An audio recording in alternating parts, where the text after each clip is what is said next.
والتفت الساق بالساق إلى ربك يومئذ المساق. الحمد لله رب العالمين والصلاة والسلام على المبعوث رحمة للعالمين وعلى آله وأصحابه ومن تبعهم بإحسان إلى يوم الدين. Amma ba'd. Pembahasan yang lalu kita masuk pada ayat kedua yang disebutkan oleh Syekhul Islam Ibnu Taimiyah rahimahullah taala untuk menunjukkan tentang permasalahan apa yang telah ditetapkan di depan, permasalahan apa yang ditunjukkan dengan ayat kursi tersebut. Aba Muhammad Syekhul Islam menyebutkan ayat ini untuk menunjukkan masalah apa?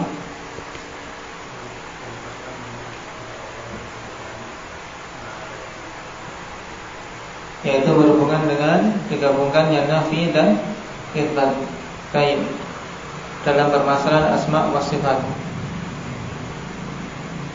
Dan dalam ayat ini Allah Subhanahu wa taala tetapkan beberapa nama-nama dan sifat-sifat, demikian pula Allah nafikan beberapa perkara yang seandainya itu ada pada sesuatu akan menunjukkan kekurangannya. Makanya sebagai bentuk kesempurnaan, maka Allah Subhanahu wa taala nafikan hal tersebut. Dan ayatul kursi termasuk ayat yang paling agung. Apa dalilnya? Hendaknya Amir Hadits Ubay bin Ka'ab. Bagaimana itu?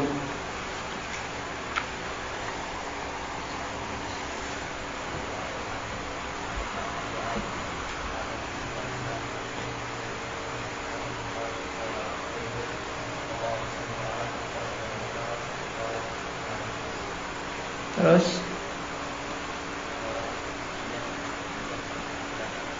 liyahnikal ilmu abal mungdir. Baik. Hadits Ubay bin Ka'ab dalam Sahih Muslim, di mana Nabi sallallahu alaihi wasallam katakan kepada beliau, ayyu ayatin fi kitabillahi a'zam. Kemudian diulang-ulang pertanyaan tersebut oleh Nabi. Akhirnya Ubay menjawab ayat kursi, dan itu disetujui oleh Nabi sallallahu alaihi wasallam. Liyahnikal ilmu abal mungdir menunjukkan jawaban dari Ubay adalah jawaban yang hak. Baik. Kalau seorang ditanya kenapa ayat tersebut merupakan ayat yang paling agung, jawabannya bagaimana? Alin.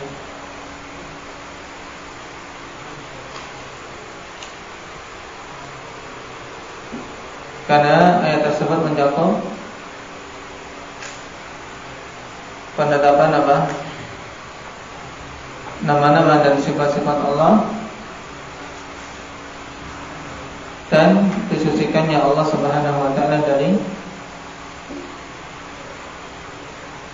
hal-hal yang tidak sesuai dengan keagungannya. Baik. Allah la ilaha illa huwal hayyul qayyum. Sebagian ulama menetapkan al-hayyu dan al-qayyum sebagai al-ismul a'zam. Alasannya apa? Hendak ya Muhammad. Al-hayyu dan al-qayyum sebagian ulama menetapkan sebagai al-ismul a'zam. Alasannya apa? Di antara ta'lil yang disebutkan dikarenakan Al-Hayyu menunjukkan seluruh sifat-sifat dzatiyah, ya keseluruhannya afanifillah kembali kepada apa? Al-Hayyu. Sedangkan Al-Qayyum menunjukkan atas seluruh sifat-sifat fi'liyah. Jadi semua sifat-sifat dzatiyah kembali kepada Al-Hayyu, dan semua sifat-sifat fi'liyah kembali kepada Al-Qayyum. Ditambah lagi dalam hadis Anas, Rasulullah SAW ketika ada seorang yang berdoa, Allahumma inni as'aluka bi anna lakal hamd la ilaha illa antal mannan badi'us samawati wal ardi ya dzal jalali wal ikram ya hayyu ya qayyum. Kemudian Nabi setelah mendengar yang mengatakan laqad da'allaha bismihil a'zam. Ini dalil terkuat. Tapi akhwani fillah, ternyata telah datang dalam hadits Buraidah juga penetapan al-ismul a'zam, tapi di situ tidak ada apa? Penyebutan al-hayyu al-qayyum. Menunjukkan al-ismul a'zam bukan al-hayyul qayyum. Tapi lafzul jalalah Allah Subhanahu wa taala, karena nama inilah yang ada pada dua hadis tersebut.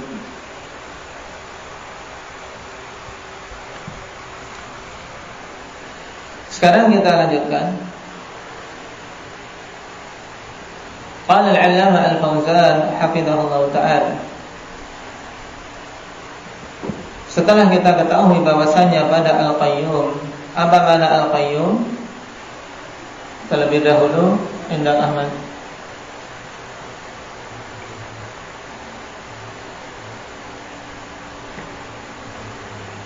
Yaitu zat yang berdiri sendiri dan memenuhi kebutuhan semua makhluknya.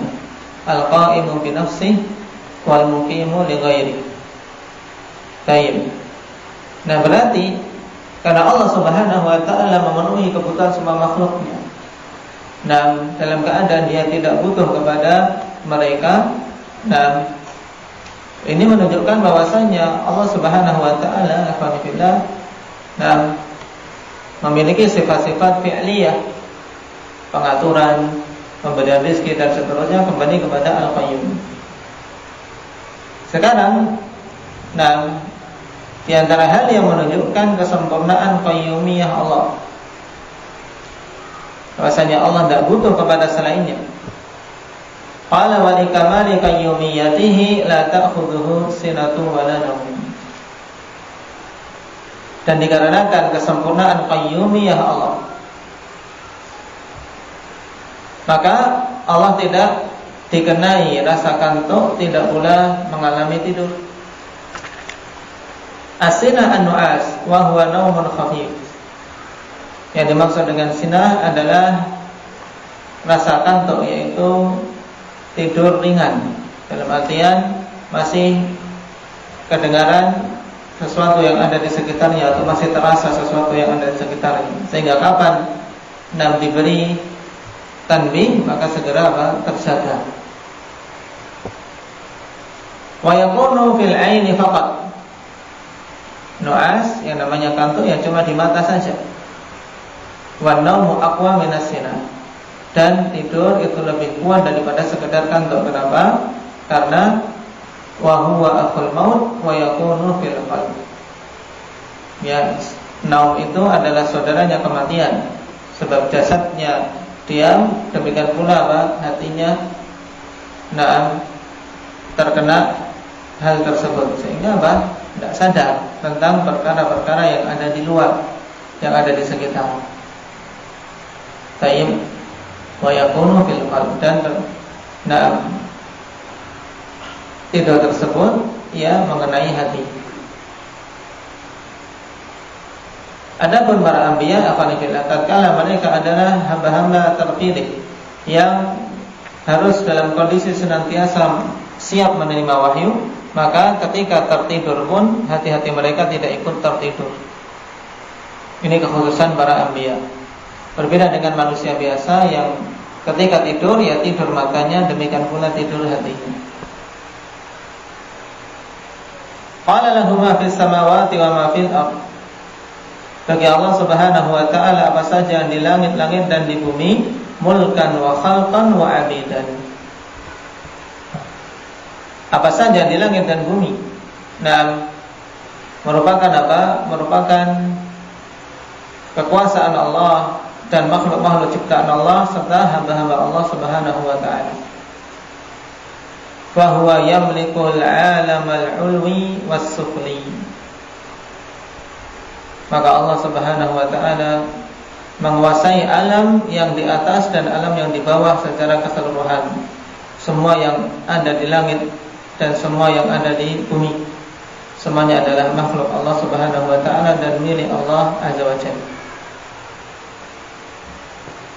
Ini jelas menunjukkan apa kesempurnaan qayyumiyah Allah. Allahu la ilaha illa huwal hayyul qayyum la ta'khudhuhu sinatun wa la nawm lahu ma fis samawati wa ma fil ardh. Kemudian Allah katakan man dzalladzi yashfa'u 'indahu illa bi'idznih. Nah, ai la ahada, maksudnya tidak ada. Man dzalladzi ai la ahada, tidak ada seorang pun yashfa'u indahu yang mampu memberikan syafaat di sisi Allah Subhanahu wa taala illa bi'idznih, kecuali dengan izin dari Allah. Nah, asy-syafa'ah mushtaqatun min asy-syafa' wa huwa diddul witr. Syafa'a itu diambil dari kata syafa' yang merupakan lawan dari al-witr, lawan dari apa? Keganjilan. Ya, lawan dari ganjil, namanya syafa' genap. Jadi asal dari syafa'a adalah syafa' bermakna genap, lawan dari ganjil. Nah, kenapa dinamakan syafa'ah? Faka'anna syafi'a dhamma su'alahu ila su'ali ghairi fasayyarahu syaf'an ba'da an kana witran. Seakan-akan seorang yang memberikan syafa'ah, dia menggabungkan permintaannya kepada permintaan orang lain, sehingga menjadikannya genap setelah sebelumnya keadaannya ganjil. Contoh yang paling jelas, seorang berdoa sendiri meminta kepada Allah, ini sendirian witr. Kemudian ada orang lain yang memberikan syafaat, ikut mendoakan dia, maka menjadinya genap, ya, menjadi genap dengan sebabnya. Atau dalam perkara duniawi misalnya, perkara duniawi, seorang ingin melamar pekerjaan, dia melamar sendirian, witir, dia sendiri. Cuman kemudian ada seorang yang punya wibawa atau punya kedudukan memberikan syafaat, tolong diterima si fulan. Maka permintaan orang memberikan syafaat ini digabung dengan permintaan orang yang diberi syafaat menjadi apa? Menjadi apa? Genap. Ya, ini maksud istilah asy-syafa'ah. Kenapa dinamakan syafa'ah? Yang merupakan lawan dari witir. Qala wasyafa'atu su'alul khairi lil ghair. Ini pengertian syafa'ah yang ringkas tapi padat. Namanya syafa'ah adalah su'alul khairi lil ghair, yaitu permintaan kebaikan untuk orang lain. Bimakna an yas'alal mu'minu rabbahu an yaghfira dzunuba wa jara'ima ba'dil mu'minin. Maknanya bahwasanya seorang mukmin meminta kepada Allah agar Allah mengampuni dosa dan kejahatan-kejahatan sebagian kaum mukminin. Lakinnaha milkun lillahi subhanahu.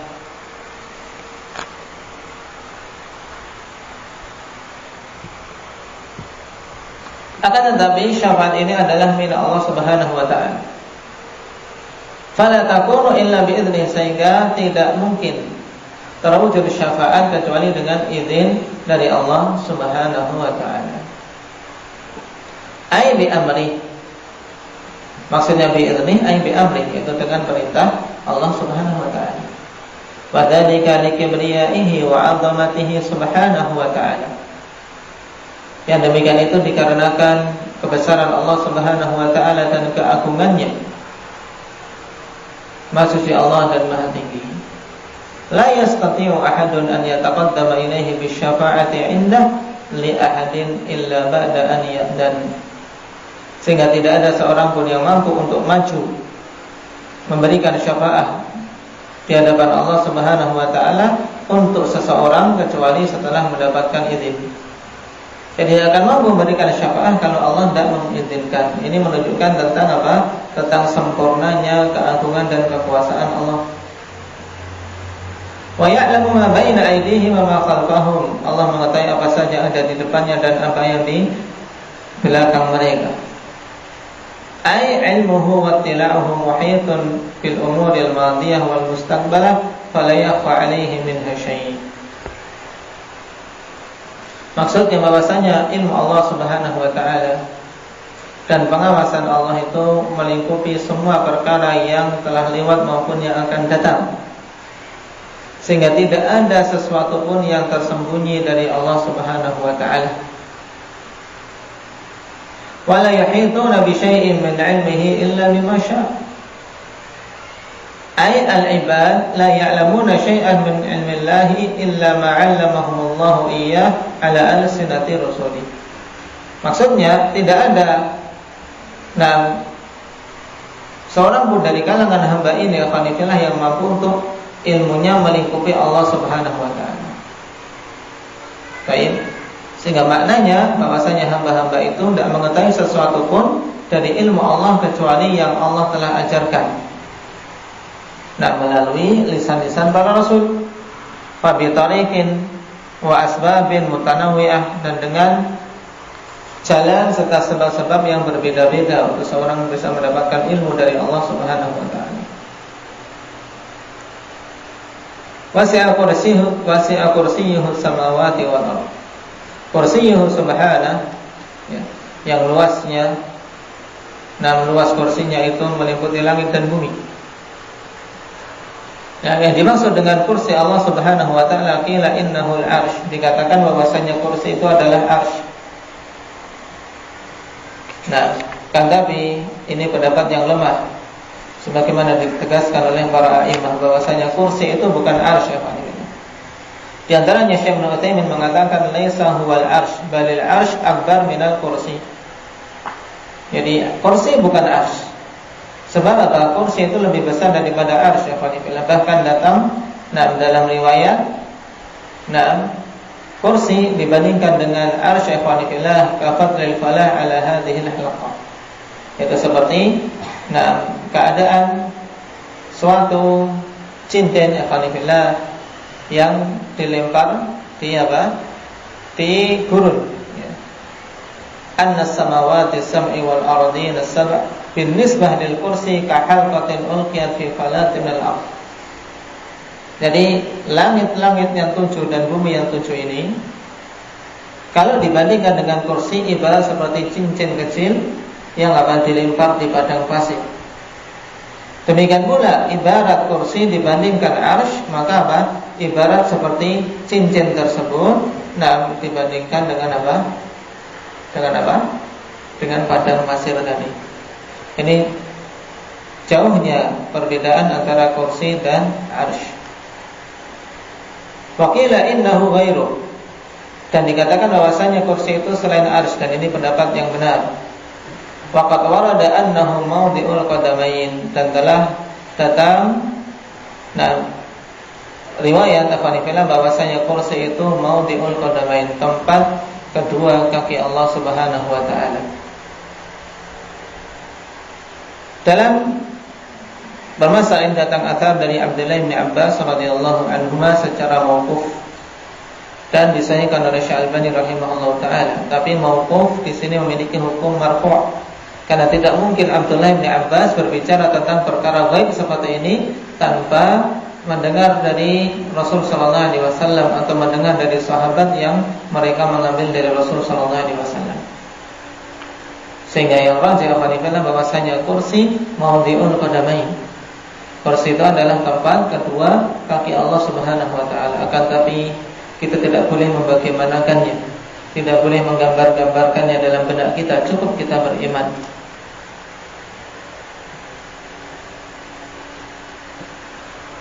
Wa huwa kursiyyun balagha fi 'azamatihi wa sa'atihi annahu wasi'a samawati wal ardh. Dan itu adalah kursi yang keagungannya dan luasnya itu mencapai luasnya langit-langit dan bumi. Bahkan diperbandingkan dalam riwayat 7 langit dan 7 bumi itu dibandingkan dengan kursi ibarat sebuah cincin yang dilempar di padang pasir. Qala wa la ya'uduhu hifdhuhuma, ay la yaqrutuhu wa la yashukku alayhi. Tidak memberatkan Allah Subhanahu wa taala Wala yuthqil, ini semuanya sama, yaitu tidak membuat Allah keberatan, tidak membuat Allah Subhanahu wa taala kerepotan dalam menjaga keduanya, yaitu menjaga langit-langit dan bumi. Dan secara umum, wala yuthqiluhu hifdzul alamil ulwi was-sufli likamali qudratihi wa quwwatihi. Tidak memberatkan Allah penjagaan alam yang di atas maupun yang di bawah, dikarenakan kesempurnaan kudrah Allah Subhanahu wa taala dan kekuatannya. Allah Subhanahu wa taala Maha mampu dan Maha kuat, sehingga menjaga semua alam ini tidak pernah mengalami kecapean maupun keberatan. Karena kudrah Allah kudrah yang sempurna, kemampuan yang sempurna, berbeda dengan makhluk. Wa huwal aliyyul azim, dan dia adalah al-ali, dan yang maha tinggi, al-azim, dan yang maha agung. Al-ali, ketinggian tersebut, ay lahul uluwul mutlaq. Allah Subhanahu wa taala memiliki sifat ketinggian yang mutlak. Ketinggian yang mutlak ini mencakup 3 jenis ketinggian. Yang pertama uluwul dzat.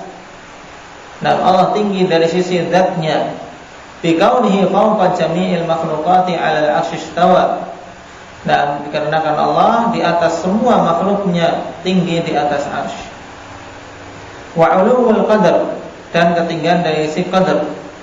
Falahu kullu sifatil kamali wa nu'util jalal. Bagi Allah Subhanahu wa taala semua sifat-sifat kesempurnaan dan sifat-sifat kemuliaan. Ini 'uluwul qadar sama dengan 'uluwus sifat. Kalau seorang mengatakan ulumul sifat, itu yang dimaksud ulumul qadar, yaitu tinggi dari sisi apa? Sifat-sifatnya. Karena apa? Semua sifat-sifat Allah sifat-sifat kesempurnaan, sifat-sifat keagungan dan ketinggian. Tidak ada satupun dari sifat-sifat Allah yang menunjukkan kerendahan.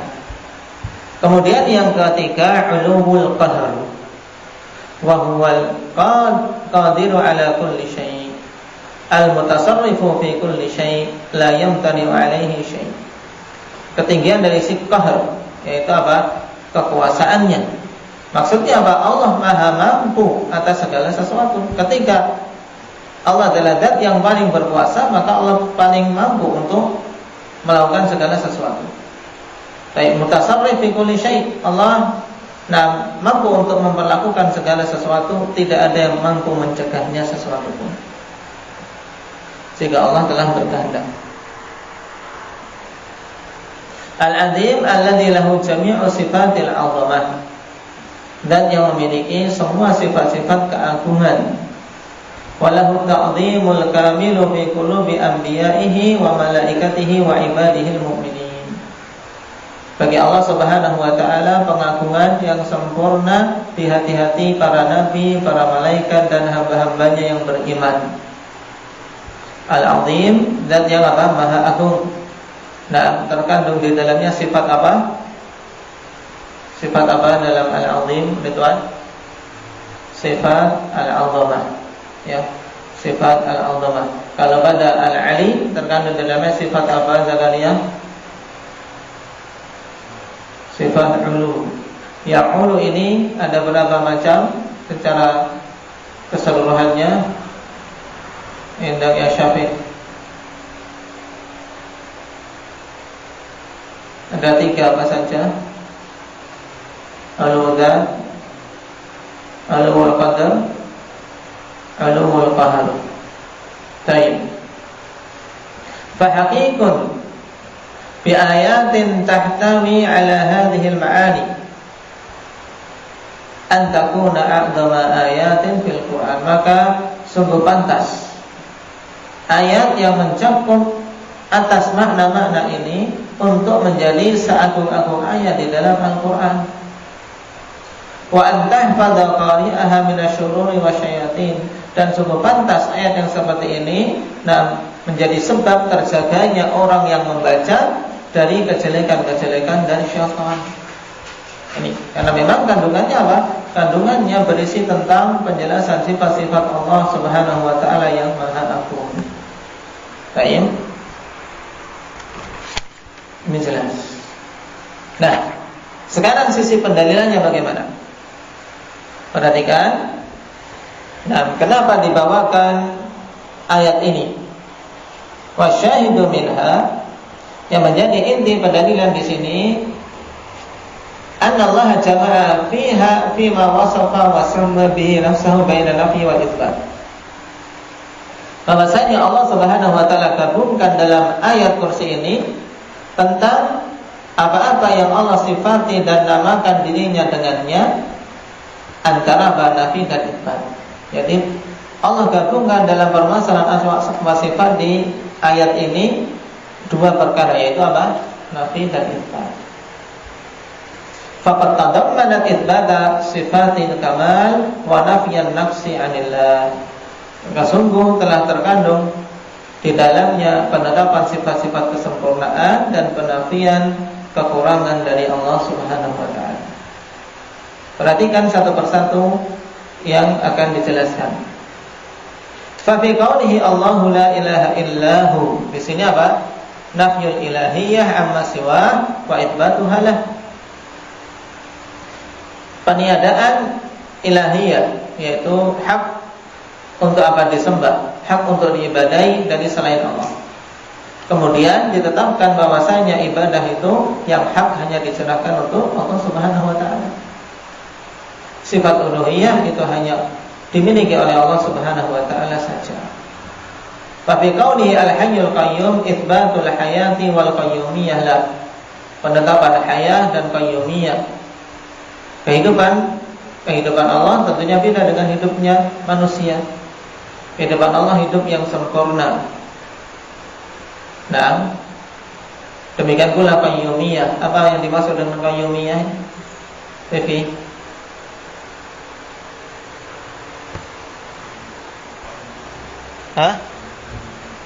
Al-qa'im bi nafsihi wal muqim bi ghairi, yaitu kalau dalam bahasa kita terus bagaimana qayyumiyah maksudnya?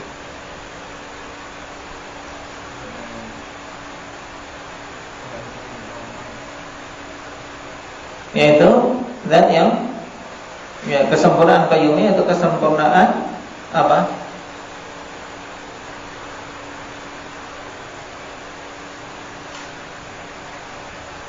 Apa ini?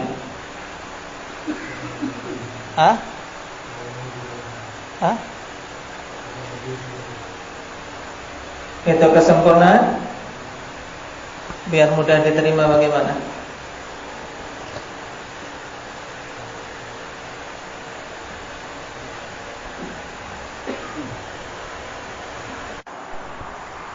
Nah, kesempurnaan kecukupan Allah Subhanahu wa taala dengan dirinya sendiri, di mana Allah tidak butuh kepada selainnya, tapi dialah yang mencukupi semua kebutuhan-kebutuhan makhluknya. Fa fi qawlihi la ta'khudhuhu sinatun wa la naum, nafyus sinati wan naumi anhu. Peniadaan sinah. Apa makna sinah tadi? Apa makna sinah? Mukasyaf. Kantuk. Nah, warnau tidur. Ditiadakan sifat kantuk dan sifat tidur. Kenapa? Kenapa itu ditiadakan dari Allah? Karena sifat kekurangan. Nah, Abi qawlihi lahu ma fis samawati wa ma fil ard itsbatu milkiyatihil kamilah lil alamaini al-'ulwi was-sufli. Bagi Allah apa saja yang di langit dan di bumi, ini penetapan kepemilikan Allah yang sempurna. Nah, semuanya, kedua alam, alam yang di atas dan alam yang di bawah, semuanya adalah milik Allah Subhanahu wa taala. Allah yang memilikinya dan menguasainya. Tapi qaulihi man dzalladzi yashfa'u 'indahu illa bi idzni. Man di sini bermakna nafi, yaitu nafyu syafa'ah indah bi ghairi idzni li kamali 'azamatihi wa ghinahu 'an khalqihi. Peniadaan syafa'ah di sisi Allah Subhanahu wa taala, namun tanpa izin dari Allah, dikarenakan kesempurnaan keagungan Allah dan tidak butuhnya Allah Subhanahu wa taala terhadap makhluknya. Allah tidak butuh kepada makhluk. Sehingga apa? Tidak ada seorang pun yang mampu memberikan syafaat kalau tidak diizinkan oleh Allah. Berbeda dengan manusia, ya kawan. Manusia, ketika ada yang memberikan syafaat, terkadang menerima syafaat itu karena apa? Karena segan. Karena orang ini lebih berwibawa, karena orang yang memberikan syafaat lebih tinggi kedudukannya, akhirnya diterima saja. Tapi Allah tidak. Tidak mampu memberikan syafaat seorang pun sampai diizinkan oleh Allah. Wa bi qawlihi ya'lamu ma baina aydihim wa ma khalfahum. Allah mengetahui apa saja yang ada baina aydihim wa ma khalfahum, baik yang akan mereka hadapi di depan mereka maupun yang telah lewat di belakang mereka. Di sini itsbatu kamali ilmi, penetapan sempurnanya ilmu Allah bi kulli syai'. Ya, Allah mengetahui segala sesuatu, madian atau mustaqbalan, baik yang madhi maupun mustaqbal. Fa fi qawlihi wa la yuhituna bi syai'in min 'ilmihi illa bima syaa'. Dan tidak ada yang melingkupi Allah Subhanahu wa taala sesuatu pun, ya. Ilmu seseorang atau ilmu semua makhluk ini tidak ada satupun yang bisa melingkupi Allah. Bayan hajatil khalqi ilaihi wa itsbatu ghinahu anhum. Baik, di sini terdapat penjelasan butuhnya para makhluk. Kenapa? Karena ada illa bima syaa. Karena kita tidak punya ilmu sedikit pun kecuali apa yang Allah Subhanahu wa taala kehendaki untuk kita. Di sini butuhnya hamba terhadap Allah dan penetapan kecukupan Allah dan tidak butuhnya Allah terhadap makhluk-makhluknya. Fa fi qawlihi wasi'a kursiyyuhu samawati wal ardh itsbatu kursiyyihi wa itsbatu kamali 'azamatihi wa jalalatihi wa sigharil makhluqati bin nisbah ilaihi. Ini juga terdapat penetapan kursi dan penetapan sifat kesempurnaan atau kesempurnaan keagungan Allah dan kemuliaan Allah, serta kecilnya para makhluk jika dibandingkan dengan zat yang telah menciptakannya. Kalau dibandingkan dengan kursi saja seperti ini keadaannya, apalagi dengan zat yang maha pencipta, tentu tidak ada bandingannya. Tidak pantas untuk dibandingkan. Kenapa? Karena Allah Subhanahu wa taala zat yang maha agung. Tapi cukup seorang hamba akanifillah mengambil ibrah dari makhluk-makhluk ciptaannya. Ketika kita melihat gunung yang tinggi menjulang atau lautan yang begitu luas, maka ingat zat yang menciptakannya. Bagaimana dahsyatnya azab kalau sampai ditimpakan kepada hamba. Kalau gunung meletus saja manusia begitu ribut, tegang, takut misalnya. Apalagi ketika azab dari Allah Subhanahu wa taala ditimpakan. Dan seterusnya banyak pada makhluk-makhluk ciptaan Allah ini. Kalau seorang mau tafakkur akan mendapati ayat-ayat yang menunjukkan keagungan Allah Subhanahu wa taala. Wa fi qawlihi wa la yawduhu hifdhuhuma nafyul ajzi wat ta'abi anhu subhanahu. Peniadaan ketidakmampuan dan kelelahan dari Allah Subhanahu wa taala. Wa fi qawlihi wa huwal 'aliyyul 'azim itsbatul 'ulu wal 'azamah lahu subhanahu. Penetapan sifat 'ulu dan sifat 'azamah bagi Allah. Ini perincian dari nafi dan itsbat yang terkandung dalam ayat kursi. Wa qala al-musannif rahimahullahu ta'ala wa li hadza kana man qara'a hadhihi al-ayata fi lailatin lam yazal 'alayhi min Allahi hafidh wa la yaqrabuhu syaitanun hatta yusbih. Oleh karena itulah siapa saja membaca ayat ini di setiap malam, senantiasa Allah Subhanahu wa taala akan menjadi penjaganya. Syaitan tidak akan mampu mendekatinya sampai pagi. Yushiru ila ma rawahu al-Bukhari fi sahihi. Isyarat terhadap apa yang diriwayatkan oleh Imam Bukhari dalam sahihnya an Abi Hurairah radhiyallahu anhu wa fihi idza awaita ila firashik faqra ayatal kursi. Jika engkau hendak beranjak ke pembaringanmu, maka bacalah ayat kursi, Allahu la ilaha illa huwal hayyul qayyum, hatta takhtimal ayat, sampai engkau menyempurnakan ayat. Fa innaka la yazala 'alaika minallahi hafidh wa la yaqrabuka syaitanun hatta tusbih.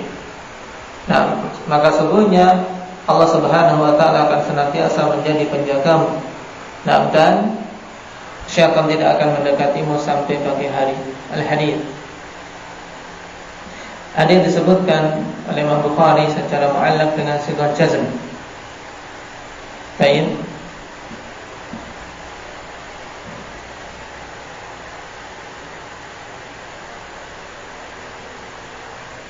Dan telah diriwayatkan secara mausul dalam Sunan Nasa'i wal Ismaili dan yang lainnya. Dan hadisnya sahih. Jelas. Walaupun dalam riwayat Bukhari afanifillah riwayatnya mu'allaq. Qala wa syaitanu yutlaqu ala kulli mutamarridin 'atin. Nah, dan syaitan digunakan istilah ini untuk setiap makhluk yang mutamarrid 'atin. Mutamarrid yaitu makhluk yang keluar dari ketaatan, balelo, ya. Makhluk yang yang keluar dari ketaatan. Atin al-utu at-tajabbur wa takabbur. Yaitu yang keluar dari ketaatan dan menyombongkan diri, tidak mau tunduk, tidak mau taat. Ini syaitan. Minal jinni wal insi, baik dari kalangan jin maupun dari kalangan manusia. Min syaitana idza ba'uda, dari kata syaitana apabila jauh. Nah, summiya bidzalika li bu'dihi min rahmatillah. Ya, dinamakan syaitan. Kenapa? Karena jauhnya dia itu dari rahmat Allah Subhanahu wa taala. Kenapa? Karena dia tidak mau tunduk, tidak mau patuh kepada Allah, sehingga jauh dari rahmatnya. Sebab Allah Subhanahu wa taala katakan apa? Inna rahmatallahi qaribun minal muhsinin. Sungguhnya rahmat Allah Subhanahu wa taala itu dekat dari orang-orang yang berbuat ihsan. Sedangkan syaitan makhluk yang berbuat apa? Berbuat kelawanan ihsan apa? Berbuat syar. Baik. Berbuat buruk. Ini dari syaitan, au min syata yashitu idashtadda, atau bisa juga diambil dari syata yashitu apabila ishtadda, apabila menjadi keras, yaitu kerasnya permusuhan dia terhadap manusia, kerasnya permusuhan dia terhadap hamba-hamba Allah Subhanahu wa taala yang taat. Baik. Nah, pembahasan ini alhamdulillah disebutkannya ayat kursi dan juga disebutkannya sebelumnya surat Al-Ikhlas. Ini untuk apa? Untuk menunjukkan tentang kaidah asas dalam permasalahan asma wa sifat, yaitu bahwasanya dalam masalah ini tidak keluar dari dua metode, yaitu nafi dan itsbat. Dan untuk kedua-duanya ahli sunnah wal jamaah mendasarkan kepada apa? Mendasarkan kepada apa Hanafi? Dalam permasalahan nafi dan dalam permasalahan itsbat, ahli sunnah wal jamaah mendasarkan pada apa?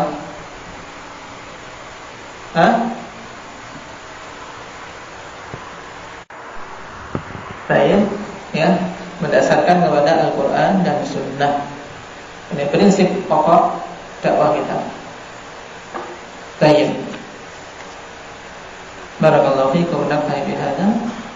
Dan berikutnya kita akan masuk pada penjelasan beberapa sifat-sifat Allah Subhanahu wa taala yang disebutkan dalam ayat-ayat di risalah ini. Naktafi bihadza, subhanallah wa bihamdihi.